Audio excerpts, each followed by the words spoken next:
જય શ્રી કૃષ્ણ મિત્રો, સ્વાગત છે આપ સૌનું મારી યુટ્યુબ ચેનલ હું સત્સંગીમાં. મિત્રો, પવિત્ર પુરુષોત્તમ માસના આપ સર્વને જય શ્રી કૃષ્ણ. આપ સૌ આ પૂરા માસ પવિત્ર પુરુષોત્તમ માસની અમિધારા, અધ્યાય, આરતી તથા થાળ આ બધું જ રોજે રોજ મારી ચેનલમાં સાંભળી શકશો. તો આજે જ મારી ચેનલને સબસ્ક્રાઈબ કરવાનું ના ભૂલશો. આજે આપણે સાંભળીએ અમિધારા ત્રીજી નણંદ ભોજાઈની વાર્તા. એક ગામમાં નણંદ અને ભોજાઈ એક જ વાસમાં રહેતા હતા. નણંદ બિચારી સાવ ગરીબ હતી.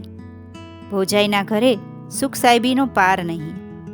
નણંદ ગરીબ પણ દાન પુણ્ય કરવાવાળી ભલી ભોળી હતી, જ્યારે ભોજાઈ ધનવાન ખરી પણ પૂરી ઈર્ષાળુ અને ખટપટી હતી. લોકલાજે નણંદને બોલાવી પડે એટલે દાઢમાં નણંદબા કહે, પરંતુ મનમાં તો ઘણો મેલ હતો. એવામાં અધિક માસ એટલે કે પુરુષોત્તમ મહિનો આવ્યો છે. આખું ગામ પુરુષોત્તમ મહિનો નાહવા લાગ્યું. નણંદે પણ અધિક માસનું વ્રત લઈ નાહવાનું નિયમ લીધું. આ બાજુ ભોજાઈએ પણ દેખાદેખી વ્રતનું નિયમ લીધું છે, પરંતુ બંનેનો વ્રત કરવાનો હેતુ જુદો હતો. નણંદ ભક્તિભાવથી વ્રત નિયમ કરે છે. ભોજાઈ પોતાના વૈભવની મોટાઈ બતાવવા વ્રત નિયમ કરે છે. રોજ નાહવા જાય છે, કાંઠા ગોરમાની પૂજા કરે છે. આમ પુરુષોત્તમ માસ પૂર્ણ થયો. નણંદ પોતાના પતિને કહે, નાથ, હવે શું કરીશું? ઘરમાં કાણી પાઈ નથી. વ્રત તો પૂર્ણ થયું, હવે ઉજવણું કેમ કરીને કરીશું? પતિ અને પત્ની દુઃખી હૃદયે વિચારે છે, હવે કેમ કરવું? આંખોમાં આંસુ આવી જાય છે. નણંદનું હૈયું ભરાઈ આવ્યું. પ્રભુ, આ તો કેવી વિટંબણા! આમ વલોપાત કરે છે. ત્યાં જ નણંદને ઝબકારો થયો. આંખ લૂછતા દોડી જૂના પટારામાં નાકની વાળી પડી છે, યાદ આવ્યું. ઘરમાં જઈ પટારો ખોલી જૂના ગાભાની નીચે એક લીરામાં ગાંઠવાળી બાંધી રાખેલી વાળી શોધી પોતાના પતિના હાથમાં આપતા બોલી, લ્યો નાથ, આનું જે કંઈ આવે તેનાથી જેટલું સીધું સામાન આવે એ લઈ આવો. આ બાજુ ભોજાઈએ પોતાની વાહ થઈ જાય એટલા માટે ગામ ચોરાસી કરી છે. ગામના બધા ભૂદેવોને નોતરા દેવડાવ્યા છે અને મનમાં કંઈક વિચારી નણંદને ઘરે પોતે જાતે નોતરું દેવા જાય છે. નણંદબા ઘરે છો કે? ભાભીને પોતાના ઘરે આવેલી જાણી નણંદના આનંદનો પાર ના રહ્યો. આવકાર આપવા સામે દોડી આવી. ભાભી મીઠો આવકાર આપ્યો. બેસવા આસન બતાવતા નણંદ બોલી, બેસો ને. ના રે બાઈ, બેસવાની નવરાશ નથી. આ તો પુરુષોત્તમ માસ નાહ્યા એટલે ઉજવવા તો પડે ને, એટલે ચોરાસી કરી છે. તો તમને સાગમટે નોતરું દેવા આવી છું. એટલે 9 નોળિયા, 10માં દવે અને 11માં નણંદબા તમે આવજો. પણ હા, જ્યારે હું તમને બોલાવવા જાતે આવીશ ત્યારે જમવા આવજો. પોતાના ફૂલફૂલિયાને નોળિયા કહ્યા. નણંદને મનમાં ઘણું દુઃખ થયું, પરંતુ વળી પાછું મનને મનાવે છે કે હશે, મોટા છે ને. વળી કદાચ પોતાના ભાણિયા છે એમ સમજી લાડમાં પણ કહ્યું હોય. સાચા અને ભોળા મનના માનવીને સામાનો વાક દેખાય કટુ વચનને વર્તનને પણ સવડા અર્થ જુએ. 9 બાળકોમાંનો નાનો છોકરો મામીએ જમવાનું નોતરું આપ્યું છે જાણી પોતાના 8 ભાંડુઓને કહી આવ્યો, હે, આજે તો આપણે બધાએ મામાના ઘરે લાડવા ખાવા જવાનું. હે. 9 બાળકો હરખાતા મા પાસે દોડી આવ્યા. કહે, બા, સાચી વાત? મામાના ઘરે લાડવા ખાવા જવાનું? હે, મજા આવશે કહેતા છોકરા ફરી પાછા રમવા જતા રહ્યા.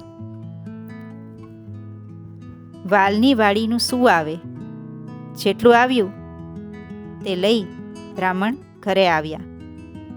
પત્નીના હાથમાં આપતા બોલ્યા, લે ભાગ્યવાન, વાડીનું આટલું જ મળ્યું, આટલાથી શું મળ થશે?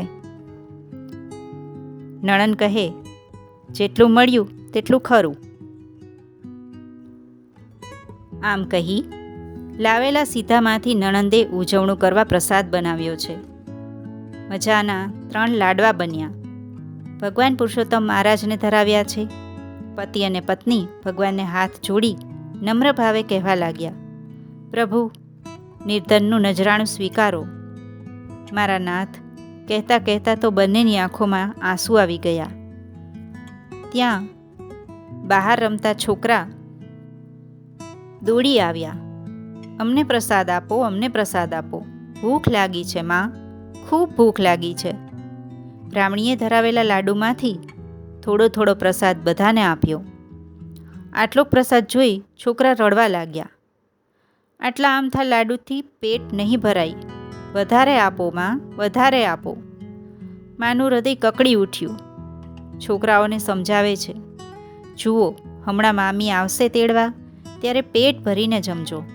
અત્યારે આટલો પ્રસાદ ખાઈ લ્યો અને રમો. છોકરા માની ગયા. મામાના ઘરે ખૂબ લાડુ ખાઈશું કરતાં કરતાં પ્રસાદ લઈ રમવા જતા રહ્યા. પછી થોડો થોડો પ્રસાદ પતિ અને પત્નીએ લીધો છે. 3 લાડુમાંથી 2 લાડુનો પ્રસાદ બધાએ દીધો અને 1 લાડુ આખો રાખ્યો, તે ગાયને આપ્યો. આમ સાંજ પડવા આવી, પણ હજુ ભોજાઈ તેડવા આવ્યા નહીં. હમણાં આવશે, 84 કરી છે એટલે કેટલા બધા જમવા આવ્યા હશે, ક્યાંથી નવરાશ મળે, એમ મનમાં નણંદ વિચારે છે. મારે ક્યાં પારકે ઘરે જવું છે, હવે થોડી વારમાં જ બોલાવા આવશે.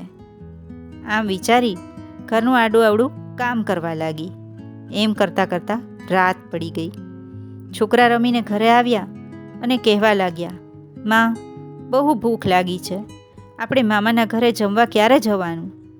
બ્રાહ્મણી કહે, હમણાં મામી બોલાવવા આવશે હો, ત્યાં સુધી તમે સૂઈ જાઓ. મામી બોલાવવા આવશે એટલે તમને જગાડીશ હો. આમ કહી ફોસલાવી છોકરાઓને સુવડાવી દીધા. મોડી રાત થઈ ત્યાં સુધી કોઈ કરતાં કોઈ બોલાવવા આવ્યું નહીં. નણંદને આઘાત લાગ્યો. અરે રે, ભાઈ જેવા ભાઈએ ઘરે આખું ગામ જમે ને સગા ભાણેજડા ભૂખ્યા રડે. આંખો ભરાઈ આવી.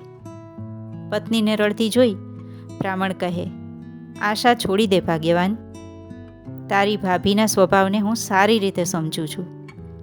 લોકોને બતાવવા ખાતર જ એ નોતરું દેવા આવી હતી, માટે હવે રાહ જોઈશ નહીં અને સૂઈ જા. પતિની વાત સાંભળી બ્રાહ્મણી બોલી, કેમ કરીને સૂઈ જાઉં? અત્યારે તો જેમ તેમ કરી સમજાવી ફોસલાવીને છોકરાઓને સુવડાવી દીધા છે, પણ સવારે જાગશે અને પૂછશે ત્યારે શું જવાબ આપીશ? આ વિચારે મને ઊંઘ નહીં આવે. પણ તમે શા માટે જાગો છો? તમે તો સૂઈ જાઓ. બ્રાહ્મણને તો પૂરી ખાતરી હતી કે આમાં કોઈ સાર નથી, એટલે સૂઈ ગયો. બ્રાહ્મણીએ જોયું કે પોતાનો પતિ સૂઈ ગયો છે. ધીરેથી ઘરના દરવાજા બંધ કરી ભાઈના ઘર તરફ લપાતા છુપાતા ચાલી મનમાં વિચારે છે કે જોવું તો ખરી ત્યાં કોઈ જાગે છે. જો જાગતા હશે તો ભાઈ ભાભીને સમજાવી ખાવાનું માગી લાવીશ. એ પૂછશે તો કહીશ કે તમારા સૂઈ ગયા પછી મારા ભાભી આવીને પ્રસાદ ઢાંકી ગયા હતા. આમ વિચારમાં ને વિચારમાં ભાઈના ઘર પાસે આવી પહોંચી. જોયું તો બધું સૂમસામ. વાડામાં કોઈ જ નથી. ઘર બંધ છે. વાડામાં એક તરફ એઠા પતરાળા પડ્યા છે. કંઈક વિચારી નણંદ ત્યાં ગઈ. જોયું તો અર્ધ ખાતેલા લાડુનો એઠવાડ પતરાળામાં જ્યાં ત્યાં પડ્યો હતો. બ્રાહ્મણીએ દુઃખી હૃદયે એમાંથી થોડા લાડુના ટુકડાવાળા પતરાળા ભેગા કરી લપાતી છુપાતી ઉતાવળે પોતાના ઘરે આવી પહોંચી. ઝટપટ લાડુના ટુકડા એકઠા કરી ફરીથી ભાંગી લાડવા બનાવ્યા અને પતરાળાવાળા ઘર પાછવાડે વાડામાં નાખી આવી અને પછી સૂઈ ગઈ. સવારે વહેલી ઉઠીને વાડામાં નાખેલા પતરાળા ઉકરડે નાખી આવી. રખેને બધા જાગી જાય અને એઠા પતરાળા જોઈ જાય તો બધી ખબર પડી જાય એવું વિચારી ઉતાવળે પતરાળા નાખ્યા હતા ત્યાં ગઈ. પણ જ્યાં પતરાળા હાથમાં લીધા તો એને શું થયું? આ પતરાળા આટલા બધા વજનદાર કેમ લાગે છે? લાવ અજવાળે જોઉં તો ખરી એમ વિચારી ઘરમાં આવી છે. દીવાના અજવાળે જોયું તો પતરાળા સાવ સોનાના. નણંદને ખ્યાલ આવી ગયો, નક્કી પુરુષોત્તમ રાયે મારા ઉપર કૃપા કરી છે, મારા વ્રત ફળ્યા છે. હરખાતી પોતાના પતિને જગાડી પતરાળા બતાવતી બોલી, જુઓ નાથ, મારા વ્રત ફળ્યા. પુરુષોત્તમ રાયની આપણા ઉપર અપાર કરુણા થઈ છે. કહેતા બ્રાહ્મણીના હર્ષથી નેત્રો ભરાઈ આવ્યા. બ્રાહ્મણ પણ ગદગદિત થઈ ગયો, આંખો ભરાઈ આવી, હાથ જોડાઈ ગયા. બંને મનોમન પ્રભુને પ્રણામ કરી રહ્યા. પ્રભુ, મારા નાથ, આખરે નિર્ધન ઉપર તમે કૃપા કરી. મારા પ્રભુ, વાહ દીનાનાથ વાહ, તારી લીલા અપરંપાર છે, તારી કરુણાનો કોઈ પાર નથી. પછી તો બ્રાહ્મણીએ સંકલ્પ કર્યો કે જીવશું ત્યાં સુધી પુરુષોત્તમ રાયનું વ્રત કરીશું, નાહશું, પ્રભુ ભજન ગાશું અને સાંજે ધૂમધામથી ફરી ઉજવણી કરીશું. બ્રાહ્મણોને જમાડીશું, દાન કરીશું. સંકલ્પ કર્યો છે. પછી તો બ્રાહ્મણ સીધું સામાન લઈ આવ્યો છે. નણંદ પહોંચી ગઈ છે નોતરા દેવા ભાઈના ઘરે. કહે, ભાભીજી, પ્રભુ પ્રસાદ લેવા માટે ઘરે ભાઈને લઈને વહેલા આવજો, આજે મારે ઘરે ઉજવણું છે. નણંદના મીઠા આવકારને પ્રેમ ભાવ જાણી ભાભી શરમાઈ ગઈ.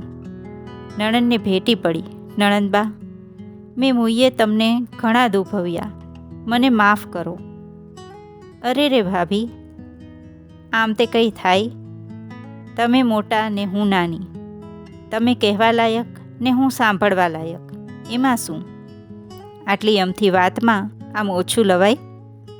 કઈ ભાભીના મનનો ભારનો પ્રેમથી વિનમ્રતાપૂર્વક હલકો કરી આંસુ લૂછી વહેલા જમવા આવવાનું કહી નણંદ ગઈ છે. દૂર ઊભો રહી ભાઈ બધું જોઈ રહ્યો અને સાંભળી રહ્યો હતો. બહેનના ગયા પછી બોલ્યો, જોયું છે ક્યાંય કડવાશ? અને તું? ખેર, સત્કર્મના ફળ હંમેશા મીઠા જ હોય છે. આપણાથી કોઈનું ભલું ન થાય તો કાંઈ નહીં, પરંતુ કોઈનું ખરાબ ના થાય ને કોઈનું દિલ દુભાય નહીં એનું ધ્યાન રાખવું જોઈએ. એમાં જ પ્રભુ રાજી રહે છે. ભાગ્યવાન. હવે સુધરજો, ચાલો બહેનના ઘરે પ્રસાદ લેવા. ભાઈ અને ભાભીને આવેલા જોઈ બહેનના હરખે સામે આવી. બધાય ભૂદેવોએ પ્રસાદ લીધા પછી ભાઈ ભાભીને પ્રસાદ જમવા બેસાડ્યા જ. પોતે પણ પોતાના પતિ બાળકો સાથે જમવા બેઠા. જમતા નણંદ ભોજાઈ એકબીજા સામે જોઈ હેતે હરખાય છે. હે પુરુષોત્તમ રાય, નણંદ ભોજાઈના હેત સદાય લહેરાતા રહે એવી કૃપા કરજો. અને જેવા નણંદબાને ફળ્યા એવા જે કોઈ પુરુષોત્તમ મહિનો નહાય વ્રત નિયમ કરે તે સૌને ફળજો. પૂર્ણ પુરુષોત્તમ રાયની જય. હવે આપણે સાંભળીએ અધ્યાય 3, અધિક માસની શરણાગતિ. આ પુરુષોત્તમ માસનું પાંડવોએ ભગવાન શ્રી કૃષ્ણ પાસેથી સાંભળ્યું હતું અને તેના શ્રવણના પરિપાક રૂપે તેઓ કૌરવોના ત્રાસમાંથી મુક્તિ પામ્યા હતા. દુર્યોધન વગેરે કૌરવોએ પાંડવોને ત્રાસ આપવામાં કોઈ ખામી રાખી નહોતી. તેમને લાક્ષાગૃહમાં બાળી નાખવાનો પ્રયાસ કર્યો. જુગારમાં જીતી જતા સતી દ્રૌપદીને દુશાસન ચોટલો ખેંચી ભરી સભામાં ઢસડી લાવ્યો અને દુર્યોધને તેને નગ્ન કરવાનો આદેશ આપ્યો.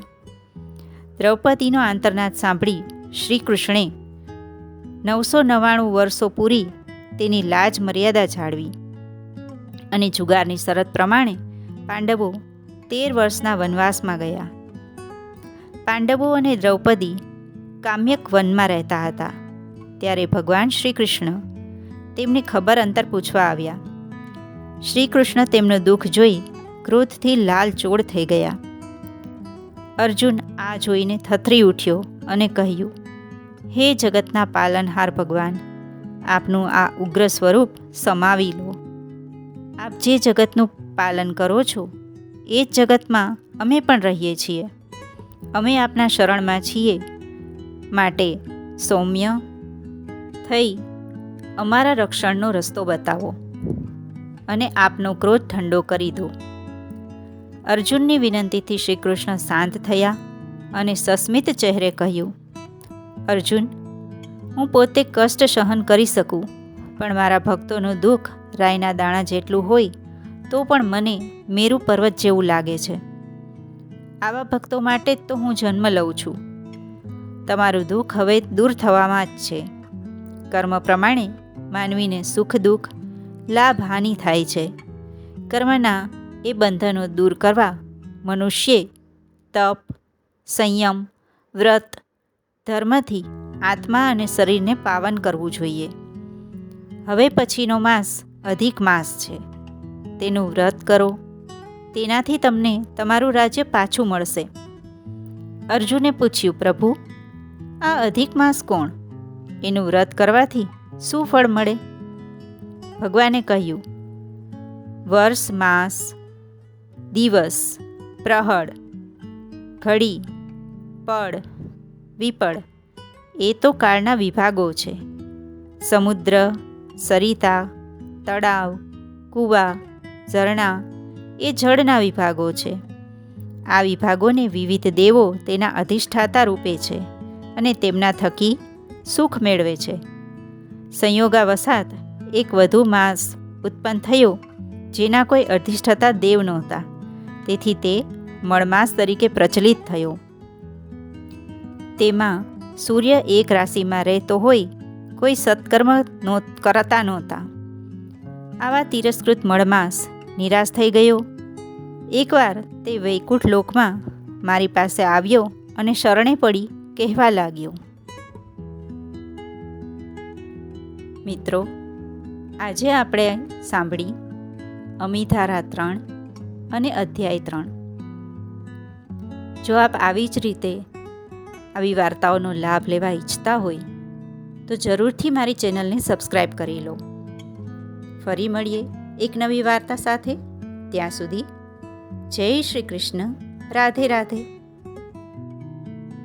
ઉતારો આરતી પુરુષોત્તમ ઘરે આવ્યા. ઉતારો આરતી પુરુષોત્તમ ઘરે આવ્યા. ઝીણે ઝીણે મોતીડે ને કુલ દેખી વધાવ્યા રે. ઉતારો આરતી પુરુષોત્તમ ઘરે આવ્યા. મીરાનું વિષ અમૃત કીધું, મીરાએ પ્રેમે પીધું, રણછોડને રીઝાવ્યા રે. ઉતારો આરતી પુરુષોત્તમ ઘરે આવ્યા. સામળ શાહના વિવાહ કીધા, કુંવરને મામેરા કીધા, નરસૈયાને નવાજ્યા રે. ઉતારો આરતી પુરુષોત્તમ ઘરે આવ્યા. ચંદ્રહાસના સંકટ કાપ્યા, ધ્રુવજીને દર્શન આપ્યા, અવિચળ ભક્તિ આપી રે. ઉતારો આરતી પુરુષોત્તમ ઘરે આવ્યા. કુબજા ઉપર કરુણા કીધી, ચંદન લઈને સીધી કીધી, ચરણે રાખી લીધી રે. ઉતારો આરતી પુરુષોત્તમ ઘરે આવ્યા. સુગ્રીવજીની સહાય કીધી, હનુમાનજીને ભક્તિ દીધી, લક્ષ્મણ મૂર્છા વાળી રે. ઉતારો આરતી પુરુષોત્તમ ઘરે આવ્યા. સુદામાના તાંદુલ ખાધા, શબરીબાઈના બોર ખાધા, જમ્યા વિદુર ઘરે ભાજી રે. ઉતારો આરતી પુરુષોત્તમ ઘરે આવ્યા. દામાજીના દુખડા કાપી, બાદશાહને પરચો આપી, માર થયા મોહનજી રે, ઉતારો આરતી પુરુષોત્તમ ઘરે આવ્યા. માટી ખાતા મોહનજીએ માતાજીએ જોયું જઈને, 14 લોક બતાવ્યા રે, ઉતારો આરતી પુરુષોત્તમ ઘરે આવ્યા. મા શંકરને માધવ મળ્યા, જન્મો જન્મના પાપો ટળ્યા, રમતા રામ રીઝાવ્યા રે, ઉતારો આરતી પુરુષોત્તમ ઘરે આવ્યા. આરોગો પુરુષોત્તમ રાય રે, આ તો ભોજન થાળી, મેં તો જોને પ્રેમે બનાવી, પ્રભુજી તમારે કાજ રે, આ તો ભોજન થાળી. આરોગો પુરુષોત્તમ રાય રે, આ તો ભોજન થાળી. મન રે ગમતા મેં તો ભોજન બનાવ્યા, પ્રેમના કીધા પકવાન રે, આ તો ભોજન થાળી. આરોગો પુરુષોત્તમ રાય રે, આ તો ભોજન થાળી. ગંગા જમુના જળની છાડી ભરી લાવી, આચમન કરો ને શ્રી ગોપાળ રે, આ તો ભોજન થાળી. આરોગો પુરુષોત્તમ રાય રે, આ તો ભોજન થાળી. મીઠા મધુરા પાનના બીડલા, મુખવાસ કરો ને મારા નાથ રે, આ તો ભોજન થાળી. આરોગો પુરુષોત્તમ રાય રે, આ તો ભોજન થાળી. વર્ષા કહે છે પુરુષોત્તમ રાયજી, વારી વારી જાઉં નાથ રે, આ તો ભોજન થાળી. આરોગો પુરુષોત્તમ રાય રે, આ તો